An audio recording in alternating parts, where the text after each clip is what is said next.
single tune.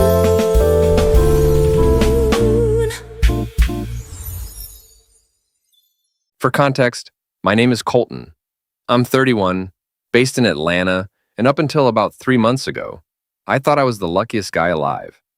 I'd just married the woman I'd been with for 5 years, a woman named Paige, at a black tie reception at the Biltmore Estate. 300 guests, full orchestra, ice sculptures, the whole thing. My dad, who built Whitfield Development from the ground up over 40 years, had spared no expense. It was supposed to be the best night of my life. Instead, it became the night I found out my entire relationship was a con. Let me back up. Paige and I met at a charity gala in 2018. She was stunning. 27, blonde, sharp sense of humor, the kind of person who made every room feel smaller just by walking into it. I was smitten immediately. We dated, moved in together, traveled, talked about kids, built what I genuinely believed was a real life. I proposed on Stone Mountain on a Tuesday evening in October, just the two of us. No photographer, no audience. She cried, I cried. It felt real. Looking back, I can identify maybe a dozen red flags I completely ignored. But I'll get to those. The first year was genuinely great, or at least it felt that way. We traveled to Portugal, spent a long weekend in Charleston, did all the things couples do when everything is still new and exciting. Paige was funny, attentive, curious about my work. She asked good questions about the business, remembered details I'd mentioned in passing, showed up to events that mattered to me. She seemed to genuinely like my father, which meant a lot. He's not an easy person to warm up to, and most people either try too hard or give up. Paige found the right register with him almost immediately. I remember thinking around the 18-month mark that I'd never felt this comfortable with anyone. That's the word I kept using, comfortable, like she fit into my life without friction. I told my college roommate, Derek, that I thought she might be the one. He raised an eyebrow and said, "You sure you're not just comfortable because she's easy to be around?" I told him that was literally the same thing. He let it go. Derek was my best man. He's been my closest friend since freshman year at Georgia Tech. He's also the person who accidentally saved my life on my wedding night, but I'll get to that. The second and third years brought the usual relationship texture. Small disagreements, the occasional rough patch, the kind of friction that's actually healthy because it means you're two real people and not just a highlight reel. Paige and I argued about money occasionally, which I now understand differently than I did then. At the time, I thought she was just independent and didn't want to feel like she was relying on me.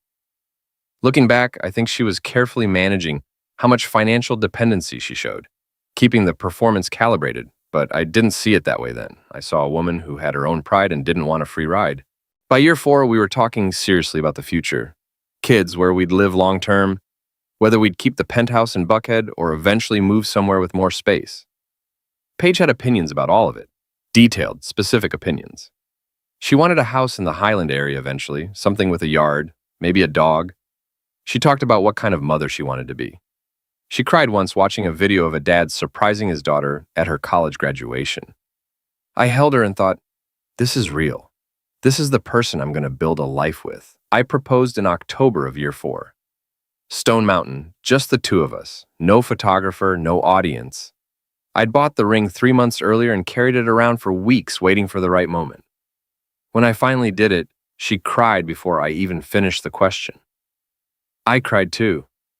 It felt like the most honest moment of my life. It was all performance, every single second of it. About 6 weeks before the wedding, my dad pulled me aside after dinner. He'd been quieter than usual all evening, and I figured it was just pre-wedding nerves on his end. He's 68, sentimental. And my mom passed 8 years ago. So big family milestones affect him differently. He gets emotional around things that remind him of her. And a wedding is about as big as it gets. But when he asked me to stay back after my aunt and uncle left, I could tell it wasn't sentiment.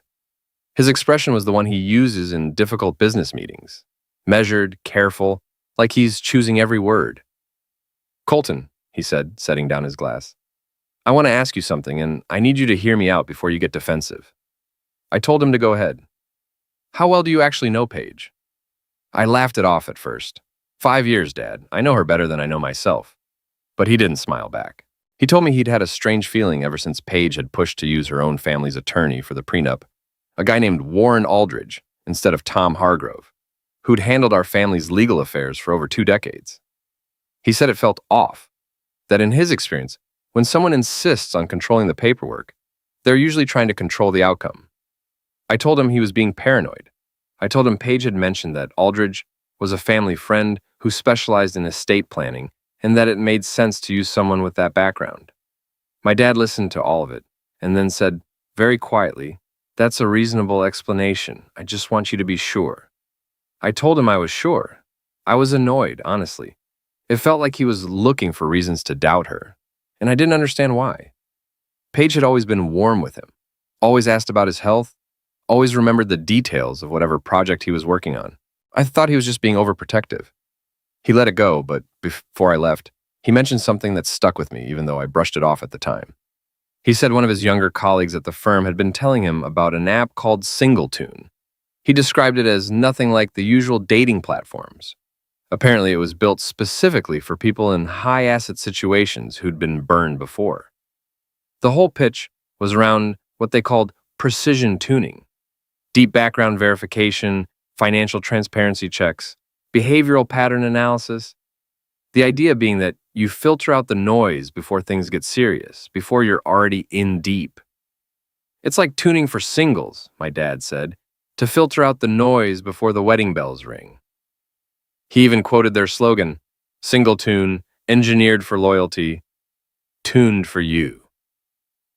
I remember thinking it sounded like something a paranoid billionaire would use. I told him I didn't need an app to vet my fiancée, that I wasn't some tech bro who needed an algorithm to tell him if his relationship was real. He nodded, didn't push it. But he looked at me with this expression I couldn't quite read at the time, something between concern and resignation, like a man who knows he's said everything he can say and now has to wait. I understand it now. What I didn't know then was that he hadn't just been voicing a vague concern. He'd already quietly asked Tom Hargrove to do some background digging on Paige and her mother. Tom had found a few things that raised flags, nothing conclusive, nothing that would hold up in court on its own, but enough to make my dad nervous. He didn't tell me because he knew I'd dismiss it. He was waiting for something more concrete. He got it, just not the way either of us expected. Anyway, the wedding. Everything went smoothly through the ceremony. I cried at the altar, genuinely, embarrassingly cried, watching Paige walk down the aisle in her Vera Wang dress. Her mother, Lorraine, sat in the front row looking pleased with herself in a way I'd always chalked up to proud mom energy. I know better now. The ceremony itself was everything we'd planned. The venue looked incredible. The Biltmore's grand ballroom dressed in white and gold, flowers everywhere, candles on every surface. Paige had spent months on the details and it showed. The officiant was a family friend who'd known my dad for 30 years, and he gave a short, warm speech about commitment and trust that I listened to with my whole chest. I meant every word of my vows. I meant all of it. That's the part that still gets me, honestly. Not the betrayal itself, but the fact that I was completely sincere. I stood at that altar and made promises I fully intended to keep to a woman who was running a 5-year financial scheme against me. The asymmetry of it is hard to sit with. The cocktail hour went smoothly. My dad made a toast that got half the room emotional. Paige's bridesmaids were all smiles and champagne. Lorraine worked the room like a politician, charming, warm, making sure to spend time with my father's business associates. I remember watching her talk to one of my dad's oldest partners and thinking she was just being gracious. Now I understand she was doing reconnaissance.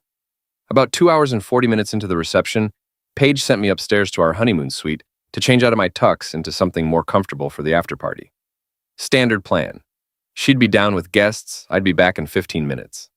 Here's where it gets stupid, and I fully own this. Paige and I had a thing for pranks. Innocent stuff.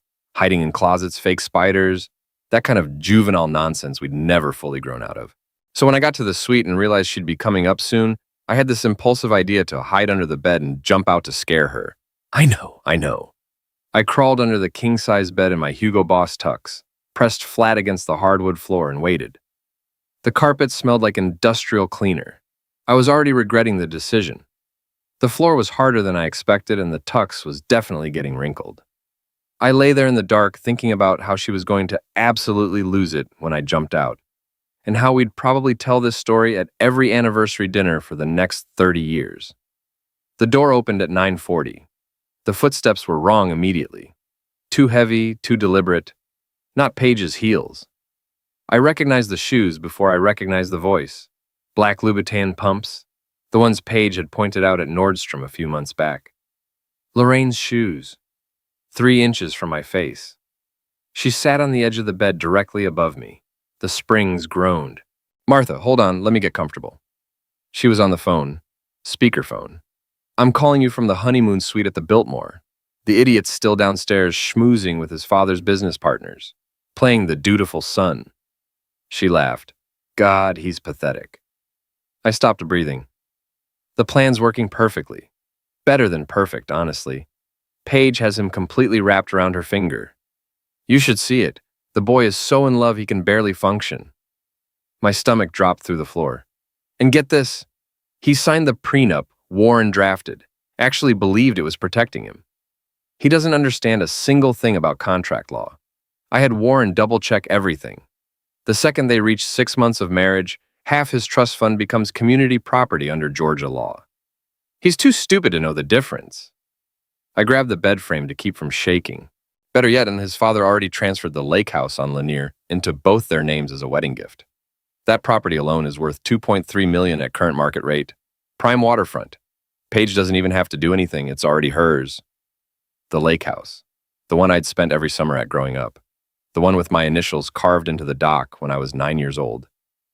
Paige plays the loving wife for a year, maybe 18 months to be safe. Then we file for irreconcilable differences. She walks away with millions, Martha. And the best part? He'll probably still be in love with her when we do it. I felt physically cold. Not metaphorically, actually cold, like the warmth in my arms had dropped 10 degrees. You should have seen him at the altar. The boy was actually crying, like he'd won the lottery, like Paige was some kind of prize. She cackled. He's rich, yes, very rich, but pathetic, completely pathetic. Paige doesn't even have to sleep with him that much. She can claim she's tired from work, headaches, whatever. He's so desperate for affection he'll accept anything. 5 years, every date, every trip, every conversation about the future, every time she'd said she loved me. Every single moment I'd believed in. His father's the real jackpot, though. Garrett Whitfield. Net worth somewhere around $53 million. Real estate development, commercial properties, a portfolio that's been compounding for decades. And when the old man dies, everything goes to the son, the precious only child. If Paige is still married to Colton when that happens, she paused for effect. We're talking tens of millions, Martha. Maybe more. Paige just has to stick it out, play house, be the devoted wife. And when Garrett dies, he's 68, not exactly young, we cash out. Lorraine stood up. The mattress springs released. Her heels moved toward the door. Anyway, I have to get back downstairs before anyone notices I'm gone.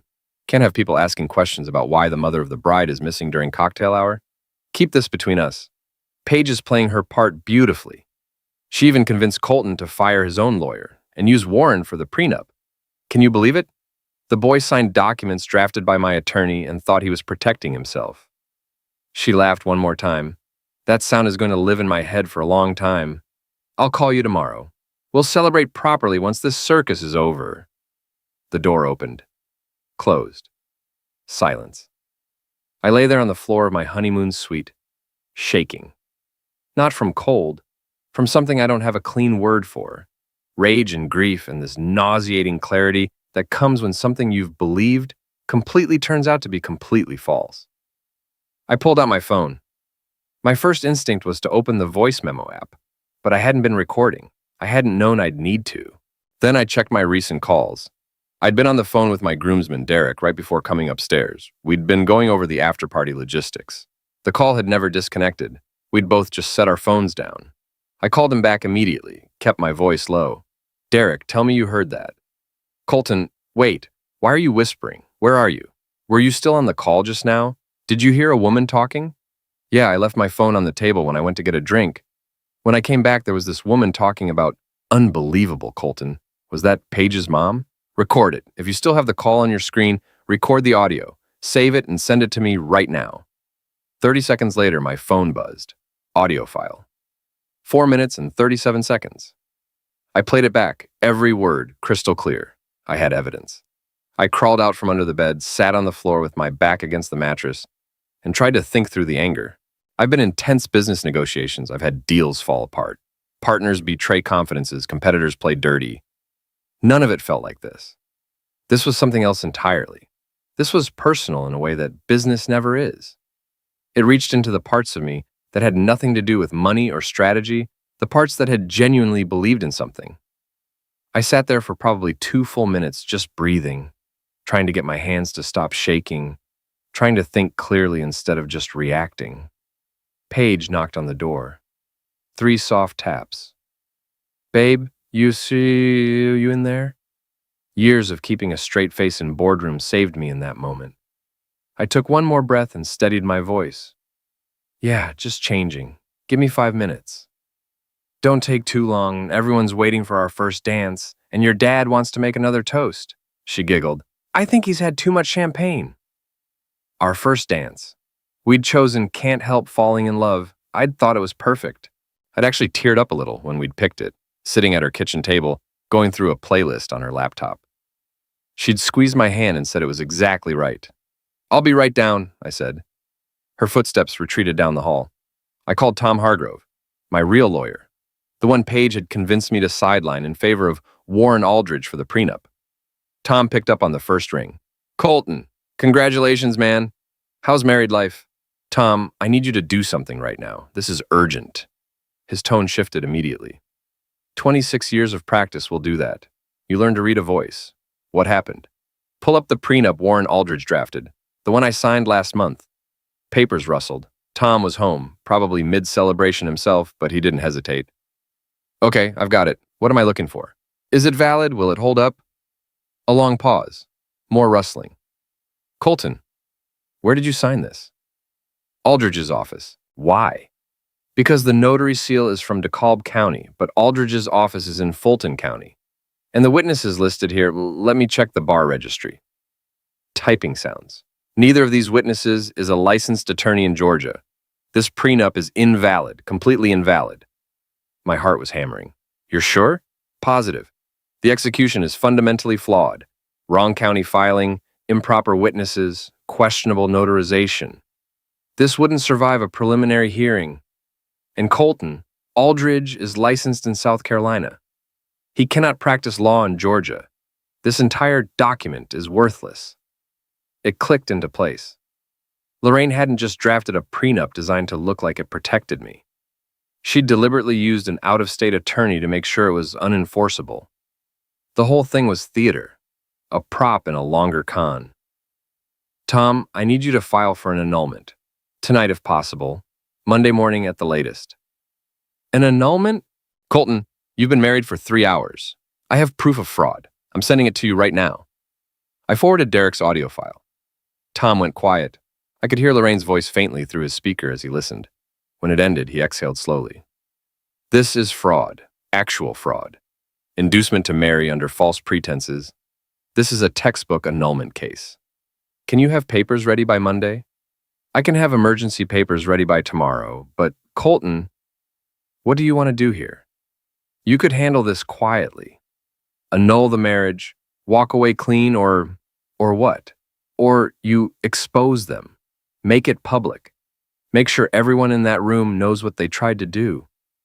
I thought about it for maybe 10 seconds. I thought about Paige downstairs in her white dress, about Lorraine at the cake table, smiling at my father's friends, about how many other men they might have done this to, about how many they might do it to after me if nobody ever found out, about the next guy who'd fall for Paige at some charity event, who'd spend 5 years believing in something that wasn't real, who wouldn't be lucky enough to be hiding under a bed at the right moment.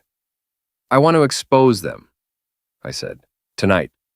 Once you do this, there's no taking it back. Your wedding becomes a spectacle. The gossip will be brutal. My family is already being defrauded. I'd rather burn it down now than let them steal millions." "Then let's burn it down," Tom said. "I'll file emergency motions first thing tomorrow.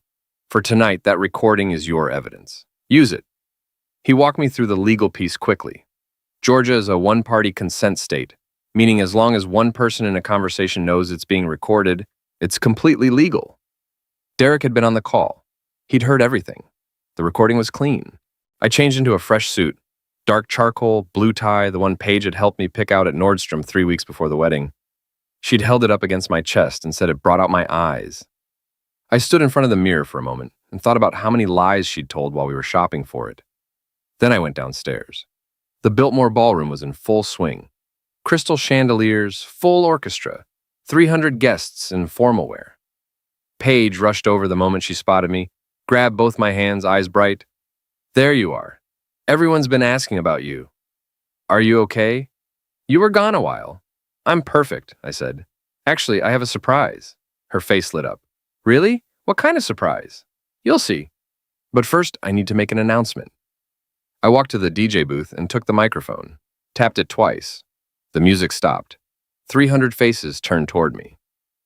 "Everyone, can I have your attention?" My voice came out steady.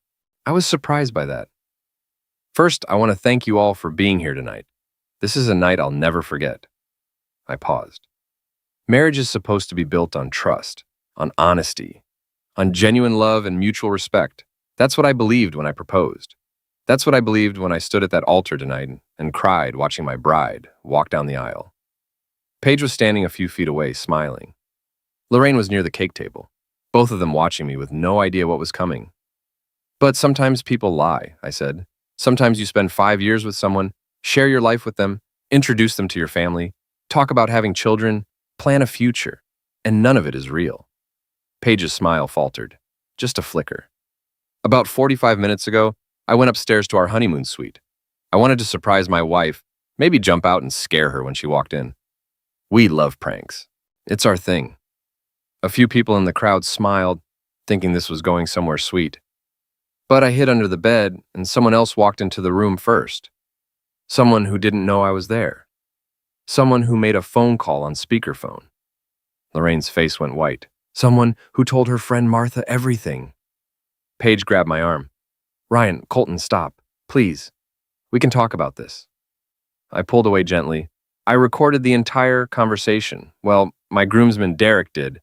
We were on a call that never disconnected, a lucky break. I held up my phone. "I'd like to play it for you, all of you, so you can hear exactly what kind of marriage I almost walked into." I connected my phone to the sound system. The DJ looked confused but cooperated. I pressed play. Lorraine's voice filled the ballroom. Crystal clear, undeniable. "The plan's working perfectly, Martha. Paige has him completely wrapped around her finger." The gasps started immediately, rippling through the crowd in waves. Paige's grip tightened on my arm. "Colton, please stop this. You don't understand." I let it play, every word. The invalid prenup, the lake house transfer, the inheritance timeline, the part about Paige not needing to sleep with me much because I was so desperate for affection, I'd accept anything. My father, Garrett, was sitting at the head table. He'd built his company from nothing, raised me alone after my mom died, taught me everything I know about integrity and hard work. I watched his face change as the recording played, watched something cold and furious settle into his expression. When the 4 minutes and 37 seconds ended, the silence in that ballroom was absolute. "So, Paige," I turned to look at her. Mascara was already running down her face.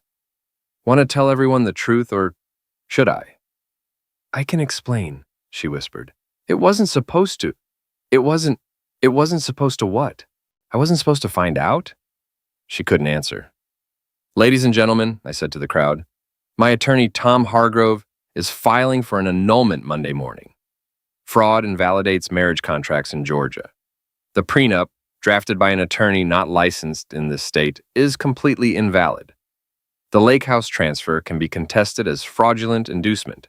All of it unravels." "You can't do this!" Lorraine shoved through the crowd, champagne sloshing from her glass. "That recording is illegal. You can't use it in court." "Actually, Mrs. Alderton, you're wrong. Georgia is a one-party consent state. As long as one person in the conversation knows they're being recorded, it's completely legal. Derek knew. He was on the phone with me. You just happened to be loud enough for him to hear." Tom had walked me through the law during our call. I knew exactly where I stood. My father stood up from his table. He looked at me for a long moment. This expression I'd never seen on him before. something between pride and barely contained fury. And then he turned to Lorraine and Paige. "Security!" His voice was quiet and absolutely final. "Escort the Alderton family out of this building immediately." "What?" Paige's voice cracked. "This is my wedding. You can't just—" "This was never your wedding," I said. "It was a heist. And it's over." 4 members of the Biltmore security team moved in. Professional, efficient. Lorraine fought it, screaming about lawsuits and false accusations and defamation. But 300 people had just heard the recording. 300 witnesses who knew exactly what she'd done. Paige looked at me one last time as security guided her toward the exit. Her dress had a champagne stain on the skirt from when Lorraine had spilled her glass. Her hair was coming loose. She looked nothing like the woman I'd watched walk down the aisle 2 hours earlier. "I loved you," she said. "I really did. Maybe not at first, but eventually. It became real for me." "You heard your mother say you didn't even have to sleep with me much," I said. "That you could claim headaches and I'd accept it because I was so pathetic and desperate, and you never once told her the plan was off. Not once in 5 years. She didn't have an answer for that. "You're about to learn what it feels like to lose everything," I said. "I hope it teaches you something." Security walked her out. The doors closed. The screaming faded down the hallway. I turned to my father. "Dad, can you have our lawyers freeze the lake house transfer?" He was already on his phone. He looked up and almost smiled. "Already done. I called Tom during the recording. The property transfer is being contested as we speak. Emergency motion filed electronically about 10 minutes ago." I stared at him. "You knew?" I suspected. When Paige insisted on using her own family's attorney for the prenup, something felt wrong. "Your mother always said trust your gut." Mine was scheming. He put his hand on my shoulder. "I had Tom do some quiet digging before the wedding. Found enough red flags to make me nervous, but I needed proof. You just gave it to me." I thought about the conversation we'd had 6 weeks earlier. About single tune, about precision tuning and filtering out the noise. He'd been trying to tell me something then, in the only way he knew how without making me defensive. I'd been too in love, or too convinced I was in love, to hear it. Someone in the crowd started clapping. Then another person. Then the whole room erupted. My father turned to address the guests. "Ladies and gentlemen, I apologize for the disruption, but I think you'll all agree my son just made the best decision of his life." He gestured toward the bar. "The evening is paid for, the music is excellent, and we have 7 tiers of wedding cake that someone should absolutely eat." The DJ started playing again. People slowly returned to their conversations, though the energy had completely shifted.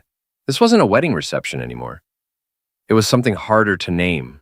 A collective exhale, maybe. A celebration of a very narrow escape. Tom arrived about 40 minutes later, walked straight to me.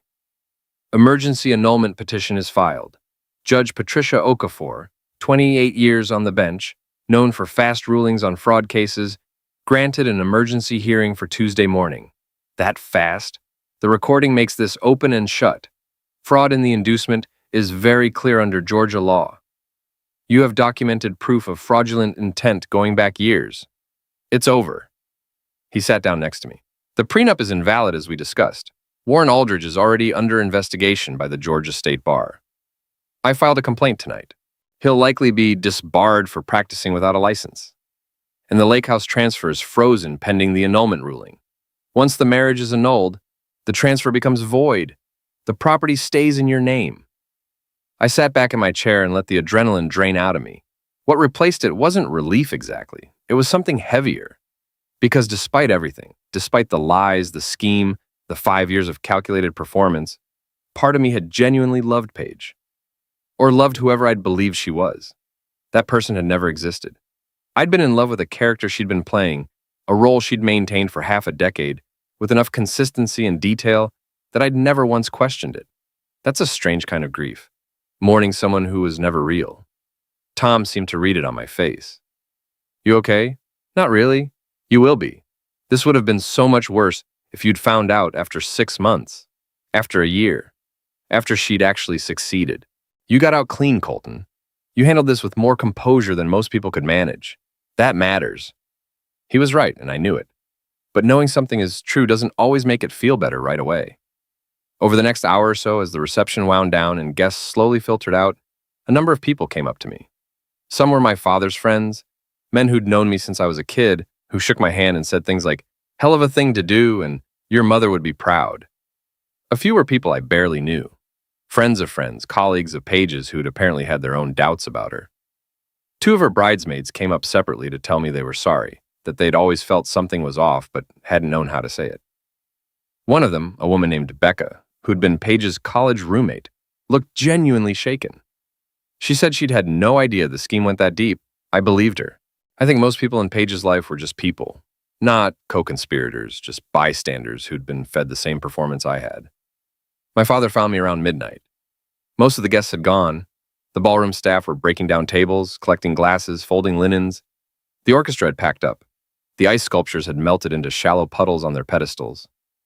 "Come on," he said. "Let's go home. I don't really have a home right now. I lived with Paige. You have the penthouse. Your name, your property. She has 48 hours to collect her belongings under police supervision, and then she's out. Tom's already arranged it." We drove back to Buckhead in his car. He didn't say much on the way, which was fine. I didn't have a lot of words left either. When we got to the penthouse, I stood in the doorway for a moment, looking at the space. Paige's things were everywhere. Her books on the shelves, her yoga mat in the corner, her coffee mug still on the counter from that morning. 5 years of shared life scattered through the apartment like evidence of something that had never actually existed. "We'll have movers pack it up," my dad said. "You don't need to deal with this tonight." I walked to the window and looked out at the city. Atlanta at midnight, lights stretching to the horizon in every direction. "How did I not see it?" I asked. 5 years, Dad. 5 years and I never saw through her. Because you loved her," he said. "Because you trusted her. Because you're a good person who assumes other people are good too." He stood next to me at the window. "That's not a weakness, son. That's humanity. Don't let her take that from you." I feel like an idiot. "You're not an idiot. You're a sufferer of fraud. There's a difference. And you handled it perfectly. You gathered evidence. You got legal counsel. You exposed the truth in front of 300 witnesses. Most people would have fallen apart. You dismantled them." I thought about what he'd said 6 weeks earlier, about single tune, about precision tuning and filtering out the noise before the wedding bells ring. He'd been trying to warn me in the only way he could without making me defensive. I'd been too convinced I already knew everything I needed to know. "You were right," I said, "about all of it." He didn't say "I told you so." He just put his hand on my shoulder and squeezed. The annulment hearing was Tuesday morning, Fulton County Superior Court. Paige showed up with a new attorney, and not Aldridge, who was already suspended. Some guy named David Walsh, who looked uncomfortable from the moment he walked in. Tom presented the evidence methodically. The recording, the invalid prenup, the fraudulent property transfer, my father's testimony about how Paige had insisted on using her family's attorney. Judge Okafor listened, reviewed the documents, asked a few clarifying questions. Then she ruled. "I've presided over family law cases in Georgia for nearly 3 decades, she said. "I've rarely seen fraud this calculated or this deliberate."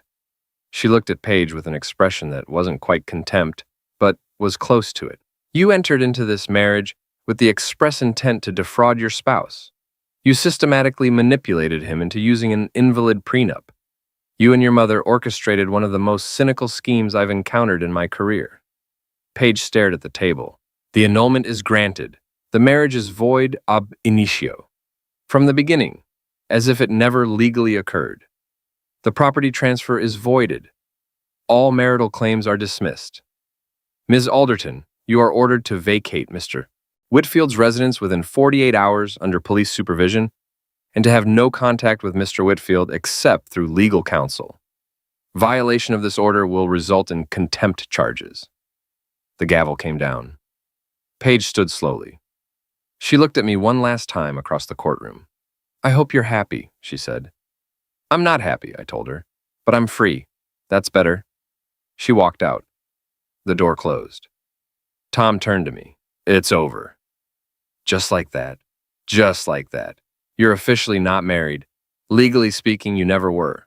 The slate is clean." So that's where things stand now, 3 months out. The lake house is still mine. I went up there 2 weekends ago, and Sat on the dock for about 4 hours just thinking. My initials are still carved into the wood from when I was 9 years old. That felt important somehow, like proof that some things are actually permanent, that not everything can be taken. Paige moved back in with Lorraine.